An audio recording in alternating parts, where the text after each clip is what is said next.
Human nutrition అంటే మనిషికి సంబంధించిన న్యూట్రిషన్ కాబట్టి మనము ఒక మనిషి పెరుగుదలకు చిన్నప్పుడు బాబు ఎంత ఉంటాడు, ఇంతే చిన్న ఉంటాడు. కానీ పెరుగుతూ ఉంటే హైట్ పెరుగుతాడు, వెయిట్ పెరుగుతారు. మళ్ళీ ఒక ఏజ్ వచ్చినాక మళ్ళీ ముసలోళ్ళు అవుతూ ఉంటాం, అప్పుడు మళ్ళీ తగ్గుతూ ఉంటాం. అంటే మనం చిన్నతనం నుండి ముసలితనం వచ్చే వరకు మన శరీరానికి కావాల్సిన పోషకాలు అవి ఎక్కడ దొరుకుతాయి, ఎలా దొరుకుతాయి అంటే మనం తినే ఆహారం నుండి దొరుకుతుంది. కాకపోతే ఏ ఆహారంలో ఏ న్యూట్రిషన్ ఉంటుంది, అసలు ఈ న్యూట్రిషన్ మనకు మన శరీరానికి సంబంధించి ఎలా ఉంటుంది మనం తెలుసుకుందాం ఈరోజు. ఇప్పుడు ఈ న్యూట్రిషన్ అనే దాంట్లో మనకు చిన్న చిన్న కాంపోనెంట్స్ ఉన్నాయి. అంటే ఇప్పుడు మనం అన్నం తీసుకున్నాం అనుకోండి, అన్నం ఏంటిది, కేవలం కార్బోహైడ్రేట్సే ఉంటాయి అంటారు. అసలు ఈ కార్బోహైడ్రేట్స్ ఇవన్నీ ఏంటి అంటే ఇవన్నీ నార్మల్ కెమికల్ కాంపోజిషన్ అని ఉంటుంది మనకు. కార్బోహైడ్రేట్స్లో CHO అని ఉంటాం, మనం జనరల్గా రాస్తాం. మీకు కార్బోహైడ్రేట్స్ అంటే మేము CHO అని రాస్తాం. అంటే అందులో కార్బన్ ఉంటుంది, హైడ్రోజన్ ఉంటుంది, ఆక్సిజన్ ఉంటుంది. అంటే ఈ CHO అని నేను తర్వాత మీకు కార్బోహైడ్రేట్స్ అంటే నేను ఊకే CHO అనే రాస్తా, మీరు కన్ఫ్యూజ్ కావద్దు.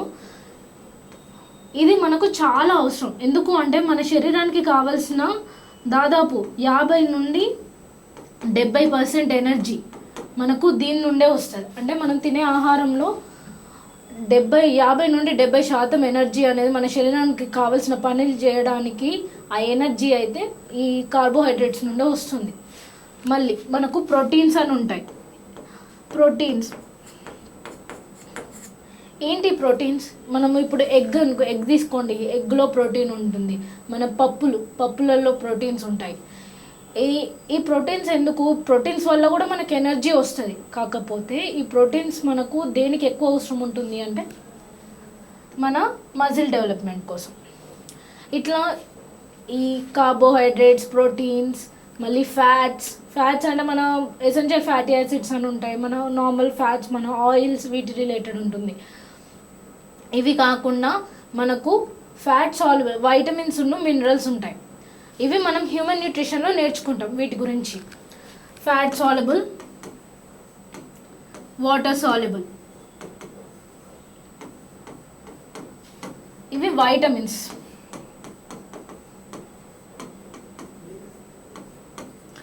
మళ్ళీ మనకు మినరల్స్ ఉన్నాయి కదా,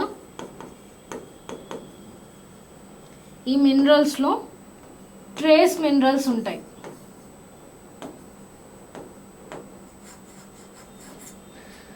ఇప్పుడు చూడండి, మనకు ఈ కార్బోహైడ్రేట్స్, ప్రోటీన్స్ ఫ్యాట్స్లో కార్బోహైడ్రేట్స్ ఏమో మనకు శరీరానికి 50 నుండి 70% ఎనర్జీ ఇస్తుంది. ప్రోటీన్ వచ్చేసి మనకు 20% ఎనర్జీ ఇస్తుంది. ఇప్పుడు సపోజ్ మీరు 70% తీసుకున్నారు, 70% ఎనర్జీ మీకు కార్బోహైడ్రేట్స్ నుండి వచ్చింది. మీరు తినే ఆహారంలో 20% ప్రోటీన్స్ నుండి వచ్చింది. అంటే 90% అయిపోయింది కదా. ఆ మిగిలిన 10% ఏదైతే ఉందో అది మీకు ఫ్యాట్స్ నుండి వస్తుంది. అంటే మనం కూరలు నూనెలతో వండుకుంటాం, లేదా నెయ్యి వేసుకొని తింటాం, లేదంటే కొన్నిసార్లు ఎక్స్ట్రాగా మనం నెయ్యి యాడ్ ఆన్ చేసుకొని మరీ తింటాం. అంటే ఆ ఎక్స్ట్రా 10% మనకు ఫ్యాట్స్ నుండి వస్తుంది. ఇవి మనకు మేజర్గా అవసరం అయ్యే న్యూట్రియంట్స్. అందుకే వీటిని మనం మ్యాక్రో న్యూట్రియంట్స్ అంటాం. మ్యాక్రో అంటే పెద్దది, సో ఎక్కువ శాతం కావాలి కాబట్టి. ఇప్పుడు ఈ వైటమిన్స్ మినరల్స్ ఉన్నాయి కదా, ఈ వైటమిన్స్ మినరల్స్ ఉన్నాయి కదా, ఇవి మనకు చాలా తక్కువ అమౌంట్స్లో కావాలి. కాకపోతే కంపల్సరీ మన శరీరానికి కావాలి అవి. సో వీటిని మనం మైక్రో మినరల్స్ మైక్రో అంటాం. మ్యాక్రో న్యూట్రియంట్స్,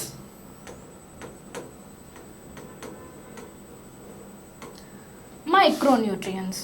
అయితే ఇప్పుడు మిమ్మల్ని క్వశ్చన్ అడగచ్చు ఎగ్జామ్లో, ఏ న్యూట్రియంట్స్ శరీరానికి ఎక్కువ అవసరం, ఎక్కువ శాతము అంటే మ్యాక్రోను మైక్రో రెండు ఎక్కువ శాతం అవసరం. ఏ న్యూట్రియంట్స్ శరీరానికి ఎక్కువ ఎనర్జీని ఇస్తాయి అని అడిగాను అనుకోండి, మీరు మ్యాక్రో న్యూట్రియంట్స్ అని రాసేయచ్చు.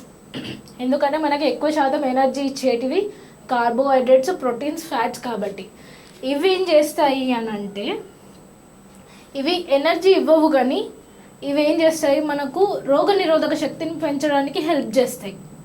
ఇప్పుడు మీరు ఎగ్జామ్స్ ఉన్నాయి, టెన్షన్ పడుతూ ఉంటారు, అప్పుడు స్ట్రెస్ అయినప్పుడు ఏమవుతుంది, అరే మనం చదివిందంతా మర్చిపోతాం. అట్లా మర్చిపోకుండా ఉండాలంటే ఏంటి, మన బాడీకి గుడ్ న్యూట్రిషన్ అనేది ఇవ్వాలి. మనం ఎగ్జామ్ ఇప్పుడు ప్రిపరేషన్ స్టార్ట్ పెట్టినప్పటి నుండి మన ఫుడ్ కూడా చేంజ్ అవుతుండాలి. మనం మంచి పోషకాహారాలు ఉన్న ఆహారం తీసుకోవాలి. సో అది అంటే ఎక్కువ ఎందులో ఉంటాయి ఇవి మనకు ఈ వైటమిన్స్ మనకి మినరల్స్ ఎక్కువ ఆకుకూరలలో, కూరగాయలలో, మళ్ళీ మన పండ్లల్లో, వీటిలో ఎక్కువ ఉంటాయి. సో అవి ఎక్కువ శాతం తీసుకోండి, మీరు ఇంక్లూడ్ చేసుకోండి ఇప్పటి నుండి మీ డైట్లో. చరిష్మా మ్యామ్ చెప్పేసిందని చెప్పండి మీ మమ్మీ వాళ్ళకు. మళ్ళా ఇప్పుడు ఇది న్యూట్రిషన్ రిలేటెడ్ బేసిక్ ఇంట్రొడక్షన్. మనకు ఎనర్జీ ఎక్కడి నుండి వస్తుంది, ఏ న్యూట్రియన్స్ మనకు ఎక్కువ అవసరము అన్నది. సరే, ఇప్పుడు దీనికి మళ్ళీ ఇంకొకటి ఉందండి, మన human nutrition and food science. అరే ఈ ఫుడ్ సైన్స్ ఏంటి, కొత్తగా ఉంది.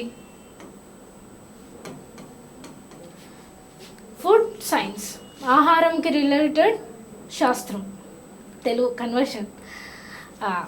ఇప్పుడు ఈ ఫుడ్ సైన్స్లో మనం ఏం నేర్చుకుంటాము అంటే, ఇప్పుడు మనం అన్నం అనుకున్నాం కదా, అన్నం కుక్ చేయకముందు ఏమంటారు దాన్ని, ఉట్టిగా ఇది రైస్, మనం కుక్ చేసిన రైస్ అనుకోండి, దీనికి ముందు ఏమంటారు దీన్ని, ప్యాడీ, వడ్ల నుండే కదా మనకు రైస్ వచ్చేది. ఈ రైస్ కుక్ చేయకముందు దీన్ని న్యూట్రిటివ్ వాల్యూ అంటే వీటిలో ఏమేమి ఉన్నాయి, ఈ రైస్లో ఏ విటమిన్స్ ఉన్నాయి, ఏ మినరల్స్ ఉన్నాయి అన్న దాని గురించి, మనకు ఎంత కార్బోహైడ్రేట్స్ ఉన్నాయి, ఎంత ప్రోటీన్ ఉంది అనే దాన్ని మనం న్యూట్రిటివ్ వాల్యూ అంటాం. ఇప్పుడు మీరు షాప్కి వెళ్తారు కదా, షాప్కి వెళ్ళినప్పుడు ఇప్పుడు ప్యాకేజ్డ్ ఫుడ్స్ చాలా ఉన్నాయి. షాప్కి వెళ్ళినప్పుడు బిస్కెట్ ప్యాకెట్ కొనుక్కున్నారు, బిస్కెట్ ప్యాకెట్ వెనకాల ఎంతమంది తిప్పి చూసి ఉంటారు. ఒకవేళ ఇప్పుడు ఈసారి వెళ్ళినప్పుడు చూడండి, ఒక హెడ్డింగ్ ఉంటుంది, ఇంగ్రీడియంట్స్ అని ఉంటాయి. అందులో ఆ బిస్కెట్ తయారు చేయడానికి ఏమేమి ఇంగ్రీడియంట్స్ యూజ్ చేసి ఉంటుంది, ప్లస్ దాని కింద న్యూట్రిటివ్ వాల్యూ అనేది ఉంటుంది. అందులో ఎనర్జీ, ప్రోటీన్, మళ్ళీ ఇంకా మనకు ట్రాన్స్ ఫ్యాట్స్ అని చెప్పేసి, ఇంకా మినరల్స్, ఇవి మన సోడియం, పొటాషియం, ఇవేవేవి ఎంత క్వాంటిటీలో ఉన్నాయి ఆ ఫుడ్లో అనేది ఒక్కొక్క దానికి ఒక్కొక్క డిఫరెంట్ ఉంటుంది. ఆ న్యూట్రిటివ్ వాల్యూ అనేది ఉంటుంది. మీరు పోయినప్పుడు చెక్ చేసుకోండి, అవి చాలా అవసరం మనకు. వీటిని మనం ఇవి ఒక రైస్లోనే కాదు, మనం తినే పల్సెస్ అంటే మన పప్పులలో, మళ్ళీ మన కూరగాయలలో, మళ్ళీ నాన్ వెజ్లో కూడా అండి. నాన్ వెజ్లో మనకు ఫిష్, చికెన్ అంటే ఇప్పుడు అంటారు చూసినా, నేను బరువు తగ్గాలనుకుంటున్నాను, నేను ప్రోటీన్ ఎక్కువ తింటా అని అంటారు. అంటే ప్రోటీన్ ఎక్కువ ఎందులో ఉంటుంది, యానిమల్ ప్రోటీన్ ఉంటుంది ఎక్కువ శాతం. ప్లాంట్లో ప్రోటీన్ అనేది చాలా కొంచెం తక్కువ ఉంటుంది, ఒక మన పల్సెస్లలో ఎక్కువ తీసుకోవచ్చు. మళ్ళీ మన ఇది పాలల్లో ఉన్న పన్నీర్, వీటిలలో ప్రోటీన్ ఉంటుంది.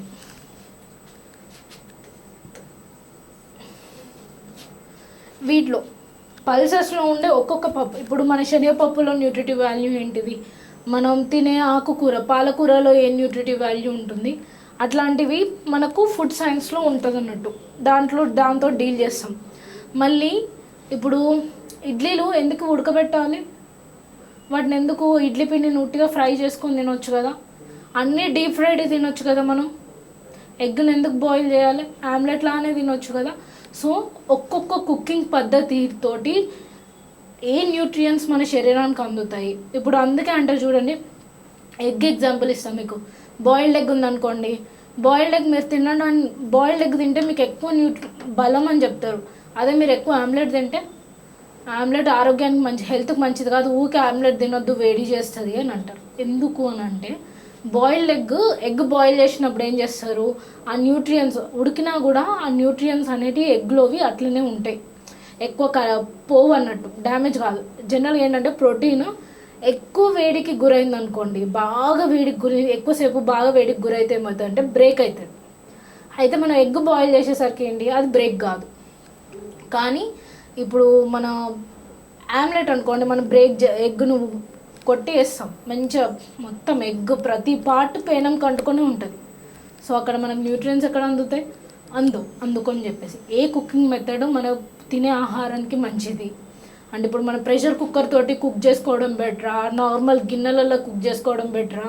ఇప్పుడు చాలా వచ్చినాయి, స్టీల్ గిన్నెలలో వండుకోవద్దు, అల్యూమినియం గిన్నెలలో వండుకోవద్దు, మట్టి పాత్రలలోనే వండుకోవాలి అని చెప్పేసి దానికి రీజన్ ఉంది. అవన్నీ మనం ఈ ఫుడ్ సైన్స్లో నేర్చుకుంటాం. అది కాకుండా మనకు ఇప్పుడు విన్నారా న్యూస్లో, మీరు ఈ మధ్యలో న్యూస్ చూస్తున్నారా అందరూ? మీ ఎగ్జామ్స్ కోసం న్యూస్ చూస్తున్నారు కదా. అందులో ఇప్పుడు మీకు అడల్ట్రేషన్ అని, కల్తీ, ఫుడ్ అడల్ట్రేషన్ అంటాం.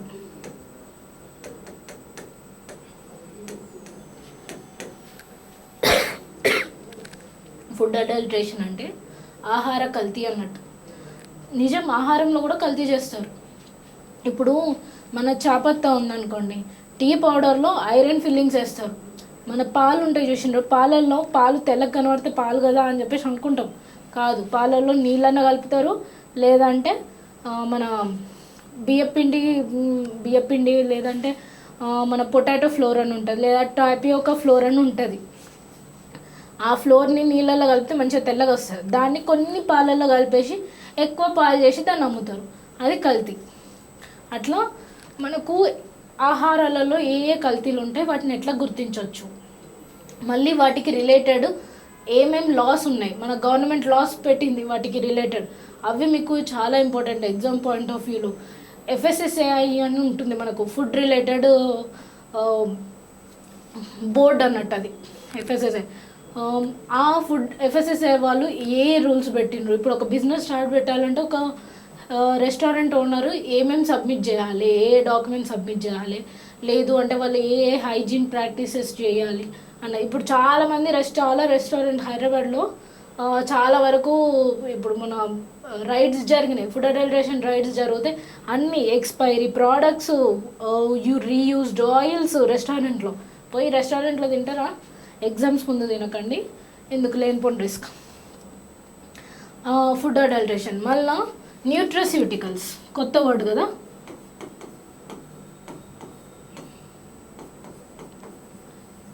న్యూట్రస్యూటికల్స్ ఏంటి, మన ఫార్మాస్యూటికల్స్ లాగా. ఫార్మాస్యూటికల్స్ అంటే ఏంటి, మనం జ్వరం వచ్చితే వేసుకునే ట్యాబ్లెట్స్, వాటిని మనం ఫార్మాస్యూటికల్స్ అంటాం. ఈ న్యూట్రస్యూటికల్స్ ఏంటిది, మనకు ఎప్పటి నుండో పాతకాలం నుండి ఆహారం ఔషధం అని చెప్పేసి అనేవాళ్ళు. అది ఇప్పుడు ఈ న్యూట్రస్యూటికల్స్ రూపంగా కొంచెం ఎక్కువ చేసి చెప్తున్నారు. ఇప్పుడు కొన్ని ఫుడ్స్ ఉంటాయి, అవి తింటే, ఇప్పుడు మనకు అల్లం ఉందనుకోండి, అల్లం తింటే ఆకలి పుడుతుంది. ఎందుకు? దాంట్లో ఉన్న థర్మోజన్, అది వేడిని ఎక్కువ చేస్తుంది మన శరీరానికి, మన మెటబాలిక్ రేట్ని అల్లం ఎక్కువ పెంచుతుంది. దానివల్ల ఆకలి అనేది పెరుగుతుంది, మన జీర్ణశక్తి అనేది పెరిగేసరికి మనకు ఆకలి అనేది పుడుతుంది. అది మెయిన్ రీజన్ అయితే అది. దాన్నే వాళ్ళు న్యూట్రస్యూటికల్స్లో చెప్తారు అన్నట్టు. మనకు ఆ న్యూట్రస్యూటికల్స్లో మనం ఆ టాపిక్ రిలేటెడ్ చెప్తుంది. ఏమేమి ఫుడ్స్ ఏ న్యూట్రస్యూటికల్ ప్రాపర్టీస్ ఉంటాయో అది మనం న్యూట్రస్యూటికల్స్లో చూద్దాం. మళ్ళీ మనకు ఫుడ్ ఫోర్టిఫికేషన్ అని ఉంటుంది.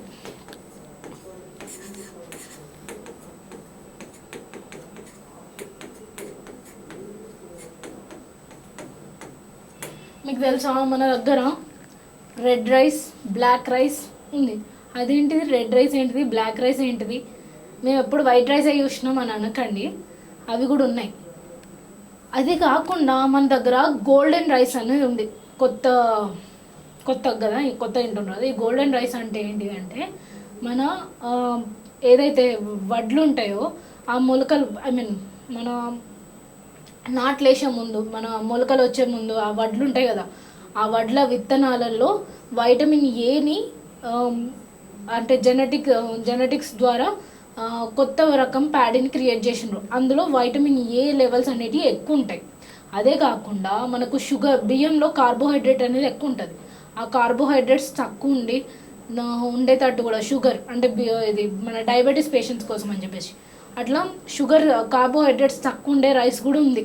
అంటే ఆ విత్తనాలు దొరుకుతాయి అన్నట్టు మనకు. ఇది ఆచార్య ఎన్జి రంగా యూనివర్సిటీ ఉంది కదా అండి హైదరాబాద్లో, వాళ్ళు చేశారు అన్నట్టు. ఈ గోల్డెన్ రైస్ అనేది మనకు వాళ్ళ దగ్గర దొరుకుతాయి విత్తనాలు. ఈ గోల్డెన్ రైస్ అంటే ఏంటిది అంటే వైటమిన్ ఏ మన రైస్ తోటి మన ఆ వడ్లు ఏదైతే ఆ వడ్లు వచ్చినాక మనం వాటిని బియ్యం చేసుకొని ఆ బియ్యంని వండుకొని తింటామో దాంట్లో వైటమిన్ ఏ కూడా ఇంక్లూడ్ అయి ఉంటుంది. మనం నార్మల్గా తినే అన్నంలో మనకు వైటమిన్ ఏ ఉండదు, కానీ దానిలో ఉంటుంది. అట్లనే మనకు ఈ కార్బోహైడ్రేట్స్ తక్కువ ఉండి ఆ కాంపోజిషన్ని కూడా చేంజ్ చేసిన అంటే జెనెటిక్లీ మాడిఫైడ్, కాకపోతే వాటిని మనం ఫుడ్ ఫోర్టిఫికేషన్ కింద తీసుకుంటాం. అంటే మనం ఉన్న ఫుడ్లో ఎక్స్ట్రా న్యూట్రియంట్స్ యాడ్ చేస్తాం. ఇప్పుడు మీరు పాల ప్యాకెట్ తీసుకుంటారా అంటే ఒకవేళ పాల ప్యాకెట్ తీసుకుంటే మీరు కరీంనగర్ డైరీ పాల ప్యాకెట్ అన్నా లేదంటే హెరిటేజ్ పాల ప్యాకెట్ మీద చూడండి, fortified with vitamin A vitamin D అని రాసి ఉంటుంది. దాని అర్థం ఏంటి అంటే ఆ పాలల్లో వైటమిన్ ఏ ఉన్న వైటమిన్ డిని యాడ్ చేసిండ్రు, అంటే ఫోర్టిఫై చేసిండ్రు, దానికి కలిపిండ్రు అని చెప్పేసి. ఆ పాలల్లో మీరు ఆ పాలు తాగితే మీకు వైటమిన్ ఏ ఉన్న వైటమిన్ డి అందుతుంది శరీరానికి అని చెప్పి వాళ్ళ ఉద్దేశం. ఓకే, దాన్ని మనం ఫుడ్ ఫోర్టిఫికేషన్ అంటాం. అది ఎట్లా చేస్తారు, వాటికి ఏమేమి రూల్స్ ఉన్నాయి, వాటి రూల్స్ అండ్ రెగ్యులేషన్స్ ఏంటి అన్నది మనం దానిలో ఆ టాపిక్ వచ్చినప్పుడు చెప్పుకుందాం. అది కాకుండా మనకు కన్వీనియన్స్ ఫుడ్స్ అంటే మనం ఇప్పుడు మ్యాగీ ఉంది కదా, ఆ మ్యాగీని ఎట్లా ప్రిపేర్ చేస్తారు అంటే తయారీ పద్ధతి కాదు, ఆ ప్రాసెస్డ్ ఫుడ్స్ని ఎలా చేస్తారు వాటికి రూల్స్ ఏంటంటే ఇప్పుడు నేను మీకు చెప్పాను ప్యాకెట్ మనం ఏదైనా ప్యాక్డ్ ఫుడ్ కొనుక్కుందామని పోయినప్పుడు వాటి ఎక్స్పైరీ డేట్ చూస్తారా, అది చూడాలి మనం కంపల్సరీ చూసుకోవాలి. చూసుకోకుండా ఎక్స్పైరీ అయిపోయిన ఫుడ్స్ తెచ్చుకున్నాం అనుకోండి మనకే కదా హాని. సో అవన్నీ లేబుల్స్ చదవాలి మనం ఎప్పుడు, అందులో ఏమేమి యూజ్ చేసిండ్రు, ఏమేమి వాడారు, మళ్ళా వాటి వల్ల మనకి ఎంత ఎనర్జీ వస్తుంది, ఇప్పుడు కొంచెం తింటే ఎంత వస్తుంది. ఇప్పుడు నేను 2-3 చిప్స్ తిన్నా, నేను ఎక్కువ తినలేని అంటాం, ఆ 2-3 చిప్స్ వల్ల కూడా మనం అన్హెల్తీ తిన్నట్టే కదా. అవన్నీ మనం ఆ లేబుల్ చదివితే మనకు అర్థమవుతుంది. సో ఆ లేబుల్ చదవాలి. నెక్స్ట్ ఇది మన human nutrition and food science related. Okay, నేను చెప్పబోయే ఇంకో టాపిక్, ఇంకా 2 టాపిక్స్ ఉన్నాయి, అంత తొందర వదలం మిమ్మల్ని. Family and community nutrition.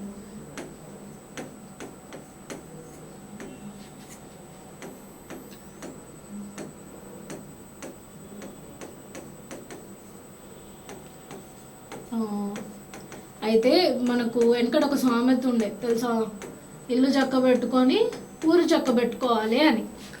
అర్థమైందా? ఇది దాని రిలేటెడ్. ఫస్ట్ మనం ఇంట్లో ఆరోగ్యంగా ఉన్నాము, మన ఇంట్లో వాళ్ళు ఆరోగ్యంగా ఉన్నారు అని అన్నప్పుడే మనం బయటకు పోయి పని సమర్థవంతంగా చేయగలుగుతాం. సో ఇప్పుడు ఇంట్లో వాళ్ళు ఆరోగ్యంగా ఉండాలి అంటే వాళ్ళకి ఎలాంటి ఫుడ్ ఇస్తున్నాం, వాళ్ళు తినే ఫుడ్ అన్ని పోషకాలు అందుతున్నాయా లేదా అన్నది మనం చూసుకోవాలి.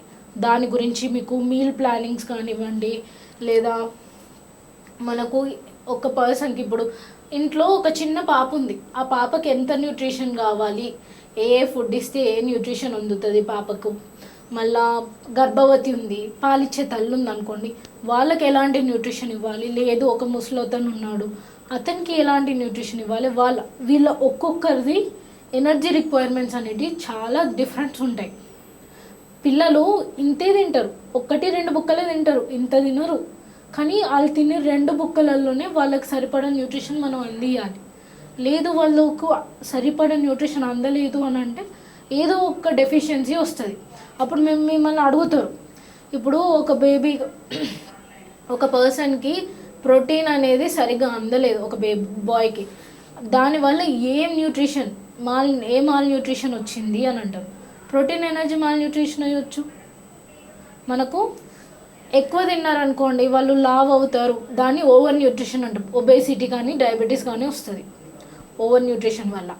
మనం సరిగ్గా తినలేదు అనుకోండి, తక్కువ తింటున్నారు, చాలా అసలు ఏం సరిగ్గా తీసుకోవట్లేదు, వాళ్ళకి ఫుడ్ వాళ్ళు తీసుకోవాల్సిన దానికంటే తక్కువ తీసుకుంటున్నారు అంటే దాన్ని అండర్ న్యూట్రిషన్ అని అంటాం. వాళ్ళకు ఈ ప్రోటీన్ ఎనర్జీ మాల్ న్యూట్రిషన్ అని, క్వాషియోకర్ అని, మరాస్మస్ అని పేర్లు డిఫరెంట్గా ఉంటాయి. కానీ మన ప్రోటీన్ ఎనర్జీ అనేది వాళ్ళ శరీరానికి సరిపడా అందకపోతే వాళ్ళు ఆ మాల్ న్యూట్రిషన్స్లోకి వెళ్ళిపోతారు. అయితే మనకు కమ్యూనిటీ న్యూట్రిషన్లో ఇవి చాలా ఇంపార్టెంట్ ఈ టాపిక్స్. ఓకే, వీటి రిలేటెడ్ క్వశ్చన్స్ వస్తాయి. ఆ కండిషన్లో ఎందుకు వాళ్ళకి ఎట్లా ఇస్తే మనం ఏమి ఇవ్వాలి, మనకు స్టేట్లో న్యూట్రిషన్ రిహాబిలిటేషన్ సెంటర్స్ ఉంటాయి, ప్రతి డిస్ట్రిక్ట్ హాస్పిటల్కి ఉంటుంది. ఆ డిస్ట్రిక్ట్ హాస్పిటల్లో ఎక్కువ ఈ ప్రోటీన్ ఎనర్జీ మాల్ న్యూట్రిషన్ ఉన్న వాళ్ళని ఎక్కువ తీసుకొని వాళ్ళకి ట్రీట్మెంట్ ఇస్తారు, అంటే సివియర్ కండిషన్స్లో. అది కాకుండా మళ్ళీ ఇప్పుడు జ్వరం వచ్చినప్పుడు, ఇంతకుముందు చెప్పిన జ్వరం వచ్చినప్పుడు ఎలాంటి ఆహారం ఇవ్వాలి. జనరల్గా మనకు జ్వరం వచ్చినప్పుడు ఏంటంటే మన బేసల్ మెటబాలిక్ రేట్, అంటే మన జీర్ణక్రియ అనేది ప్రతి ఒక్క డిగ్రీకి 7% పెరుగుతుంది. సో దాన్ని బట్టి మనం క్యాలిక్యులేట్ చేయాలన్నట్టు. ఈ పర్సన్కి ఇప్పుడు 4 డిగ్రీలు పెరిగింది అంటే 7%, 1 డిగ్రీకి 7% పెరిగిందంటే 4 డిగ్రీలకు ఎంత పెరుగుద్ది, దానికి తగ్గట్టు వాళ్ళకి ఇవ్వాలి. కాకపోతే జ్వరం వచ్చినప్పుడు వాళ్ళు తినేదానికంటే తక్కువ తింటారు. అందుకే చూడండి, అందరు అంటారు, పెద్దవాళ్ళు అంటారు, జ్వరం వచ్చినాక ఇంకా బక్కగా అయింది, అసలు ఇంకేం తింటలేదు, మొత్తం తగ్గించింది తిండు అంటే. ఏం వాళ్ళకు తినబుద్ధి అవ్వదు, కాకపోతే వాళ్ళ ఎనర్జీ రిక్వైర్మెంట్స్ అనేవి పెరుగుతాయి. ఇప్పుడు మనం పెరిగినవి మీట్ అయినాం అనుకోండి, వాళ్ళు జ్వరం వచ్చినా కూడా వాళ్ళు బక్కగా గారు, అంటే వాళ్ళ న్యూట్రిషనల్ స్టేటస్ అనేది తగ్గదు. అది కాకుండా అట్లా మనకు కిడ్నీ రిలేటెడ్ డిసీజెస్కి, లివర్ ఖరాబ్ అయితే ఎలాంటి ఆహారం ఇవ్వాలి, కిడ్నీస్ ఖరాబ్ అయిన వాళ్ళకి ఎలాంటి ఆహారం ఇవ్వాలి, మళ్ళీ మనకు ఇప్పుడు అల్సర్స్ ఉన్నాయి, అట్లాంటి స్టమక్ ప్రాబ్లమ్స్ ఉన్న వాళ్ళకి ఎలాంటి ఆహారం ఇవ్వాలి, వాటి న్యూట్రిషనల్ రిక్వైర్మెంట్స్ ఏంటి అన్నది తెలుసుకుందాం. ఈ food and family and community న్యూట్రిషన్లో తెలుసుకుందాం. అది కాకుండా మళ్ళీ మనకు డయాబెటీస్, హైపర్ టెన్షను, ఇవి చాలా కామన్ వింటాం. ఇంట్లో ఎవరికో ఒకరికి హైపర్ టెన్షన్ అని ఉండాలి, డయాబెటీస్ అని ఉండాలి. ఇవిటి అసలు ఎందుకు వస్తాయి, ఈ డిసీజెస్ ఎందుకు వస్తాయి, ఈ డిసీజెస్ని వచ్చినాక మనం హ్యాండిల్ చేయాలి అన్న వాటి గురించి మనం తెలుసుకున్నాం. ఇప్పుడు మనం కమ్యూనిటీ న్యూట్రిషన్, ఇల్లు చక్కగా పెట్టుకున్నాం. ఇప్పుడు కమ్యూనిటీకి పోదాం. ఈ కమ్యూనిటీలో మనం ఏం చేద్దాము, ఫస్ట్ మనకు కమ్యూనిటీ న్యూట్రిషన్లో ఏబిసిడీస్ ఉంటాయి. మళ్ళీ ఏబిసిడీస్ నేర్చుకోవాలా ఫస్ట్ నుండి? లేదు, ఈ ఏబిసిడీలు వేరే. ఏ అంటే ఆంథ్రోపోమెట్రీ అనేది దేన్ని అంటాము అంటే, మన హ్యూమన్ మెజర్మెంట్స్, మన చేతు ఇక్కడ దీన్ని అప్పర్ ఆర్మ్ సర్కంఫరెన్స్ అంటాం. ఇక్కడ నుండి ఇక్కడ మెజర్ చేసేదాన్ని హెడ్ సర్కంఫరెన్స్ అంటాం. ఓకే, ఇక్కడ మనం మెజర్ చేసుకుంటాం, అది చెస్ట్ సర్కంఫరెన్స్. మన వేస్ట్ సర్కంఫరెన్స్ ఉంటుంది, మన వేస్ట్ దగ్గర మెజర్ చేసేది దాన్ని వేస్ట్ సర్కంఫరెన్స్. హిప్స్ దగ్గర మెజర్ చేసేది హిప్ సర్కంఫరెన్స్. మళ్ళా లోవర్ ఆర్మ్ సర్కంఫరెన్స్ ఉంటుంది, upper arm, mid upper arm circumference ఇక్కడ. అరే మళ్ళీ టైలర్ దగ్గర పోతున్నాం అనుకోకండి, మనకి ఇవి చాలా ముఖ్యం. ఎందుకు అంటే చిన్నపిల్లలని వాళ్ళ గ్రోత్ ఎలా ఉంది అంటే, వాళ్ళు పెరుగుదల ఏజ్, వాళ్ళు 18 సంవత్సరాలకు వచ్చే వరకు పెరుగుతారు. ఇప్పుడు మీరు ఏదైనా పీడియాట్రిక్ డాక్టర్ దగ్గర పోయిండు అనుకోండి, పిల్లల డాక్టర్ దగ్గర పోయిండు అనుకోండి, వెయిట్ చూస్తాడు, హైట్ చూస్తాడు పిల్లలది. అది కాకుండా వాళ్ళ హెడ్ సర్కంఫరెన్స్ మెజర్ చేస్తారు, వాళ్ళ చెస్ట్ సర్కంఫరెన్స్ మెజర్ చేస్తారు. ఎందుకు అని అంటే వాళ్ళ ఏజ్కి తగ్గట్టు పెరుగుతున్నారా లేదా అన్నది మనకు ఆ మెజర్మెంట్స్ క్లారిటీ ఇస్తాయి. సో అవి మనకు చాలా ముఖ్యం. సో వీటిని డీల్ చేసేది మనకు ఆంథ్రోపోమెట్రీ, దాన్ని మనం ఆంథ్రోపోమెట్రీ అంటాం. మీకు ఎగ్జామ్లో క్వశ్చన్ రావచ్చు, the science that deals with measurements, human measurements అని అంటారు. అప్పుడు ఏం చెప్తారు క్వశ్చన్, దాని ఆన్సర్ ఏంటిది? ఆంథ్రోపోమెట్రీ. మళ్ళీ ఈ బి ఏంటిది అనుకోండి, బయోకెమికల్. ఈ బయోకెమికల్ అంటే ఇప్పుడు మన ల్యాబ్ టెస్ట్ ఉంటాయి చూసారా, మన blood test, urine test, thyroid test, ఇవన్నీ మన బయోకెమికల్లో వచ్చేస్తాయి. ఓకే, దాని గురించి అంత డీటెయిల్ చెప్పాం, మీకు ఐడియా ఉండుంటుంది. మళ్ళీ సి వచ్చేసి క్లినికల్. ఈ క్లినికల్లో ఏంటి అంటే డాక్టర్ దగ్గరుండి మనల్ని చూడ్డాన్ని. ఇప్పుడు మీరు డాక్టర్ దగ్గర పోయినప్పుడు నాలుక చూపిమంటారు, నోరు చూపిమంటారు, మీ చెవులు చెక్ చేస్తారు, మళ్ళీ మీ బాడీ టెంపరేచర్ చెక్ చేస్తారు, లేదు మీ కళ్ళని ఇట్లా కింది కానీ చూస్తారు. ఎందుకు అంటే మనకు ఇప్పుడు లైక్ కొన్ని సిమ్టమ్స్ అనేటివి మనకు మన ఫేస్లో మనకు సిక్ అయినప్పుడు మన ఫేస్లో కనబడతాయి. ఇప్పుడు ఎవరైనా కూడా ఏంటి అంత సిక్ అయినావు అని చెప్పి చూడంగానే అంటారు. ఎందుకు అంటే మనకు కొన్ని సిమ్టమ్స్ కనబడతాయి. ఇప్పుడు మీ చేతులు తీసుకోండి, మీ గోరుని ఇట్లా ఒత్తితే, గోరు మీద పెట్టి ఇట్లా ఒత్తండి, పింక్ కలర్ కనబడ్డదా మీకు సఫిషియంట్ అమౌంట్ ఆఫ్ బ్లడ్ ఉన్నట్టే. లేదు కొంచెం పేల్గా అసలు మీకు ఎంత ఒత్తిన పింక్ అవ్వట్లేదు వేలు అని అనుకోండి, అంటే కొంచెం బ్లడ్ తక్కువ ఉంది అన్నట్టు, అంటే మీ హెచ్బి లెవెల్స్ అన్నట్టు కొంచెం తక్కువ ఉన్నట్టు. ఇవి బేసిక్ క్లినికల్ సిమ్టమ్స్ అంటాం మనం. అట్లా ఇక్కడ మనకు గోర్కి పక్కకు ఇట్లా లేస్తూ ఉంటుంది, పక్కకు తోలు ఇది బాగా లేసిపోతూ ఉంటాయి ఇట్లా. అట్లా లేసిపోయినప్పుడు ఏంటి అని అంటే దానికి మనకి ఏదో ఒక న్యూట్రియం డెఫిషియన్సీ ఉన్నదని అర్థం. ఇంతకుముందు మీకు చెప్పాను కదా, నోట్లో కురుపులు అవుతే మనకు వైటమిన్ బి డెఫిషియన్సీ ఉంది అని మన ఎగ్ తినమంటారు, అట్లా అలాంటిది అన్నట్టు. అట్లా మనకి క్లినికల్ సిమ్టమ్స్ వల్ల తెలుస్తాయి. ఇప్పుడు కొందరు చిన్నపిల్లలకు కాళ్ళు వంకర పెట్టి నడుస్తారు, అంటే వాళ్ళకు వైటమిన్ డి డెఫిషియన్సీ ఉన్నది అని అర్థం. అంటే మరీ పోయి ప్రతి ఒక్కరిని అనకండి, అంటే జస్ట్ అదే సిమ్టమ్. దాన్ని మనం బ్లడ్ టెస్ట్ చేయించుకొని మళ్ళీ డాక్టర్కి చూపించుకొని క్లారిఫై చేయించుకోవాలి.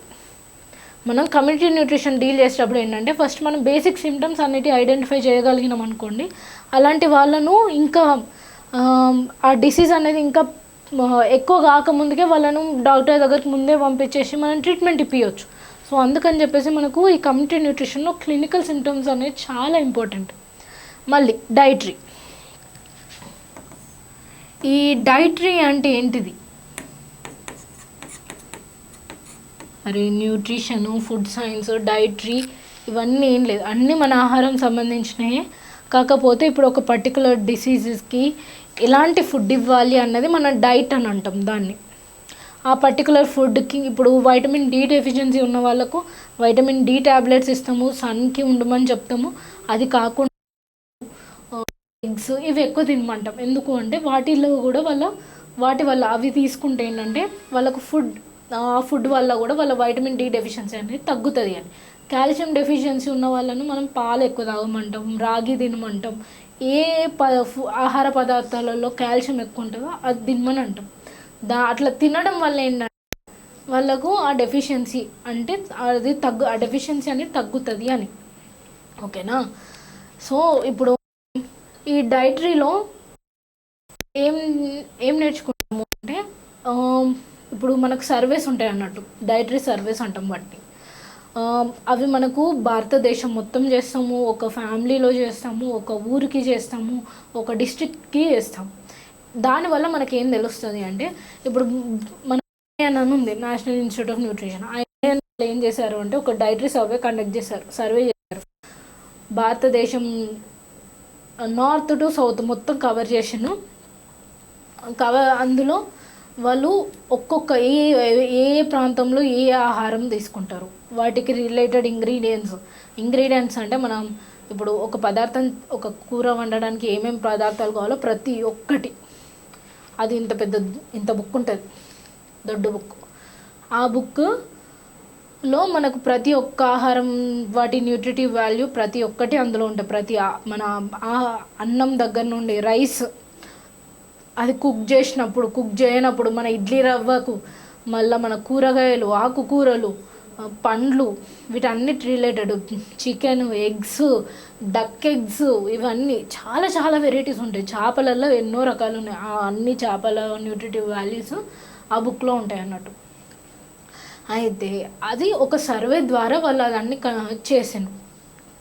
అట్లనే మనం డైటరీ సర్వే ఎందుకు అవసరం, అసలు ఎందుకు వాళ్ళు ఎవరిని ఎందుకు చేసిండ్రు అంటే ఇప్పుడు ఒక పర్సన్, నేను ఇంతకుముందు చెప్పాను కదా, ఒక మనిషికి, ఒక మేల్కి, ఒక ఫీమేల్కి వాళ్ళ ఎనర్జీ రిక్వైర్మెంట్స్ అనేవి చాలా డిఫరెంట్ ఉంటాయి. సో వాళ్ళకి ఎలాంటి న్యూట్రియన్స్ ఇవ్వాలి అన్నది ఎలా తెలుస్తుంది?